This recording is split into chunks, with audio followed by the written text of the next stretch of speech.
In this very quick tutorial, I'm just going to talk about the Rec 709 workspace in Premiere Pro. For the version that I'm using of Premiere, if you go to the icon in the Premiere Pro icon that comes up when you purchase the program, and then you go down to beta apps, I'm using the Premiere Pro beta just to make sure that we're on the same page. I've got some footage here. Let me just tell you about my problem. My problem was always wanting to shoot in RAW, but never then being able to make it simple or have the raw footage as simple as possible when I put it on the timeline. I would always have to buy LUTs or do something with LUTs in order to make it look better, or try to use a metric color panel to try to then work with the Rec 709. The Adobe people have made it so simple now, and I want to just show you that very briefly. I've got some footage here, and what I'm going to do is I'm just going to select all the footage, hold the shift key down and select all the footage, and I'm just going to drag it down to the new item button. Just a quick tip, if you've got some footage that you have no idea what the size of it or the resolution, if you drag your footage to the new item button,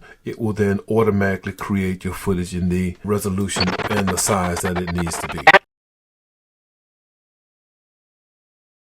And you can see here that I've got some footage of some people walking in the park and so on and of the park. Now what I'm going to do here is I'm going to come along here. Let me just see. I've got a gentleman, I think, walking here. Yeah, right here. And I'm going to just select make sure I've got the timeline selected.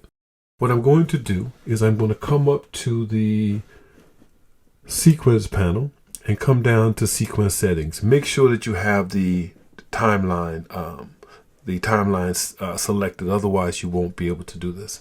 And then here I'm just going to click on color management, and as you can see here with the color setup, it is actually in Rec 709 now in the color space, but it's one or two other ticks that I need to make in some tick boxes that will allow us to make sure that it looks the way it needs to look. If I click on advanced here, again we can see it's the Rec 709 workspace. I'm going to click OK. I'm then going to come up to the Lumetri color here, and instead of edit, where you have all your normal settings that you could use, I'm just going to come and click on settings and watch this.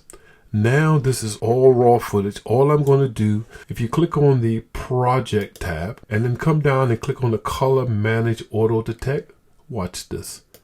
It automatically sets it to Rec 709 automatically. If I untick it, takes it back to RAW. If I take it down, automatically sets it to Rec 709. So if you wanted to enhance your footage, what you could also do is come here and click here and then click adjustment layer. You could then come up to the adjustment layer, drag the adjustment layer on top of the footage, and then you can use some of the color tools over here. And then you can have your adjustment layer out to match the footage. So that was a very quick tutorial on how to use the new Rec 709 workspace in Premiere Pro.